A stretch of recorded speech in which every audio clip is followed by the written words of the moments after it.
Kerajaan Majapahit di Jawa Timur digadang-gadang sebagai kerajaan raksasa dan terbesar yang pernah ada di Nusantara. Majapahit mencapai masa keemasannya pada masa pemerintahan Hayam Wuruk yang berkuasa kurun waktu pada tahun 1350 sampai 1389 tahun.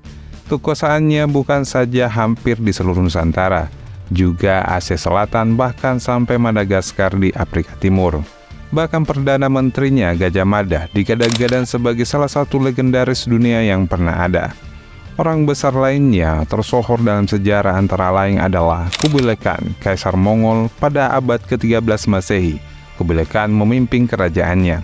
Wilayah kekuasaannya Mongol bahkan mencapai Polandia, Irak, Cina, Rusia, Asia Tengah, dan sebagian Asia Tenggara. Akan tetapi, tahukah Anda jika Kubilai Khan pernah dipecundangi oleh Majapahit? Sebelum lebih lanjut, jangan lupa untuk subscribe channel ini agar tidak ketinggalan info menarik lainnya seputar sejarah, mitologi, dan peristiwa. Ayo, kita mulai.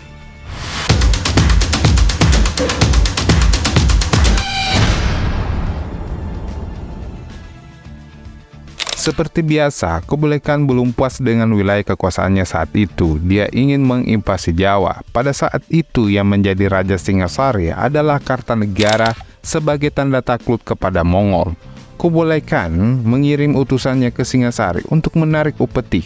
Sudah 4 kali Kubilai Khan mengirim utusannya ke Singasari masing-masing tahun 1280 sampai tahun 1289. Namun ditolak oleh Raja Singasari, bahkan yang terakhir pada tahun 1289.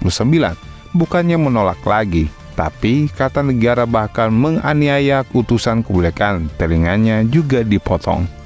Hal tersebut tak pelak membuat Kubilai Khan kalap. Kubilai Khan lantas mengirim 30.000 pasukan tentaranya ke Jawa untuk menggempur Singasari. Namun setelah pasukan Mongol itu tiba di Jawa, Kartanegara sudah tewas. Raden Wijaya, menantu Kartanegara, mengirim utusannya kepada rombongan tentara Kubilai Khan di Tuban, tepi Sungai Brantas, untuk memberitahukan hal tersebut. Kartanegara telah terbunuh. Memang betul, Kartanegara sudah tewas terbunuh oleh Jayakatwang, Adipati Kediri yang kecewa atas kepemimpinan Kartanegara. Setelah pembunuhan tersebut, Singasari sempat vakum, tidak ada pemerintahan dari 18 Mei sampai dengan 15 Juni tahun 1292. Sang pemberontak Jayakatwang akhirnya menobatkan dirinya sebagai Raja Singasari yang dialihkan kekuasaannya ke Kerajaan Kediri.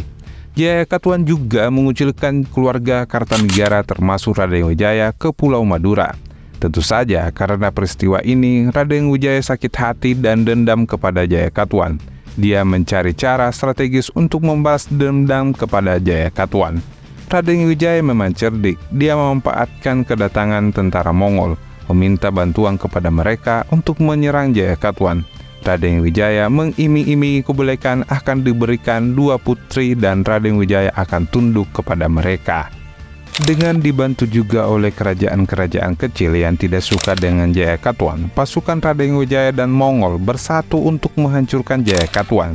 Jayakatwang terbunuh dengan tentara Amburadul, bahkan terjun ke Kali Brantas. Setelah berhasil membalas dendam dengan Jayakatwang, Raden Wijaya mulai menjalankan siasat cerdiknya.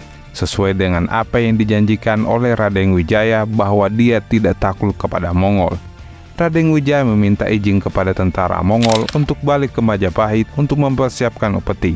Dalam perjalanannya, Raden Wijaya dikawal 2 perwira dan sekitar 200 penggawa. Namun di tengah perjalanannya, Raden Wijaya lantas menghabisi tentara Mongol yang mengawalnya. Setelahnya, Raden Wijaya kemudian menyerang tentara Mongol yang sedang lengah. Mereka sedang menghelat pesta dan berkemah di Canggu dan Daha, merayakan sukacita kemenangan. Pasukan Mongol kocar-kacir diserang pasukan Raden Wijaya. Mereka melarikan diri ke arah laut dalam kejaran punggawa Majapahit. Sebagiannya lagi sudah tewas. 4 bulan berada di Jawa, pada 31 Mei 1293, tentara Mongol balik lagi ke Cina dan tiba di negara yang dia juluki Tirai Bambu pada tahun 1293. Alhasil, Raden Wijaya pun menjadi Raja Majapahit. Dia menjadi raja pertama kerajaan Majapahit yang berkuasa pada tahun 1193 sampai 1309. Sebelumnya, Hayam Wuruk di mana Majapahit mencapai kedikdayaannya, ada dua raja lagi setelah Raja Wijaya, yaitu Jayanegara pada tahun 1309 sampai tahun 1328 dan Tribuana Tunggadewi pada tahun 1328 sampai 1350.